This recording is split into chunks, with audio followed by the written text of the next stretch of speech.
গত রাত্রে আমাদের শান্তপুর অঞ্চলের চণ্ডীহাট গ্রামে আমাদের ঈশা ভাই আমাদের পার্টির এই বুথের সভাপতি তথা চণ্ডীহাট গ্রামের আমাদের পার্টির অন্যতম দায়িত্বে আছে।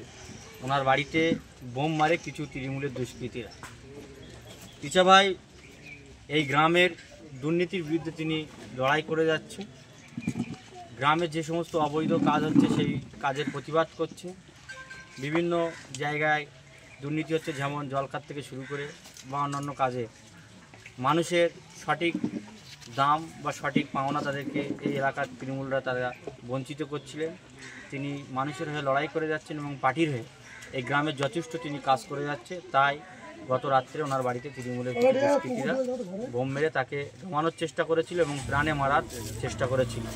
আমরা স্থানীয় প্রশাসনকে জানিয়েছি বা আপনাদের মাধ্যমে জানাতে চাইছি, অবিলম্বে যে বা যারা এই ঘটনা ঘটিয়েছে তাদেরকে দৃষ্টান্তমূলক সাজা দেওয়া হোক।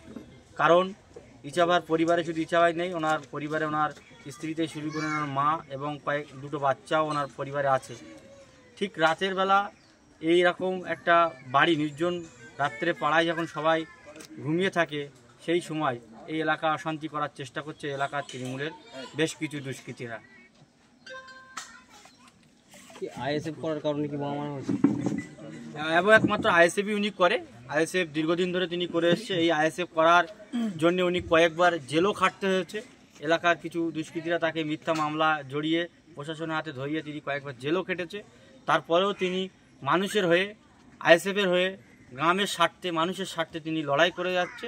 তাই ওনাকে চাপানোর জন্যই এই ঘটনা ঘটিয়েছে। তো ভোট নেই, তারপরে কেন এত হিংসা অশান্তি? ভাঙড়ে বারবার করেছিলেন, কেন উঠে আসে? কেন উঠে আসছে? আপনারা জানেন, ভাঙড়ের অগণিত মানুষ তারা যে দীর্ঘদিন শাসকের দ্বারায় তারা যে বঞ্চিত, তারা যে অত্যাচারিত, তার বিরুদ্ধে মানুষ আজ আইএসএফের দিকে, বিধায়ক নওশাদ সিদ্দিকীর জন্য আসার কারণে গ্রামের মানুষ যেভাবে নারী পুরুষ নির্বিশেষে ঐক্যবদ্ধভাবে তারা শাসকের বিরুদ্ধে প্রতিবাদ করায়, শাসকের থেকে তারা মুখ ঘুরিয়ে নেওয়ায়, তার কারণেই এলাকায় বিশেষ করে আইএসএফ কর্মীদের বাড়িতে বোমা মারা, আইএসএফ কর্মীকে দেখে দেখে মারা, বিভিন্নভাবে তাদেরকে চাপার চেষ্টা করছে। এইভাবেই ভাঙড়কে উত্তপ্ত করছে। থানায় কি অভিযোগ দায়ের করেছে? থানাতে অভিযোগ আমরা অলরেডি ফোনে জানিয়েছি এবং অভিযোগ দায়ের আমরা কিছুক্ষণের মধ্যে করব।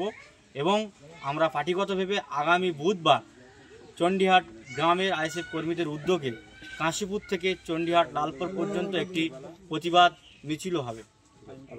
টাইম সন্ধ্যে 6 ঘটিকায়। আমার নাম রাইনুর হক, জেলা পরিষদ সদস্য, আইএসএফ দক্ষিণ চব্বিশ পরগনা। অবৈধ মাটি ফেলতে সেটা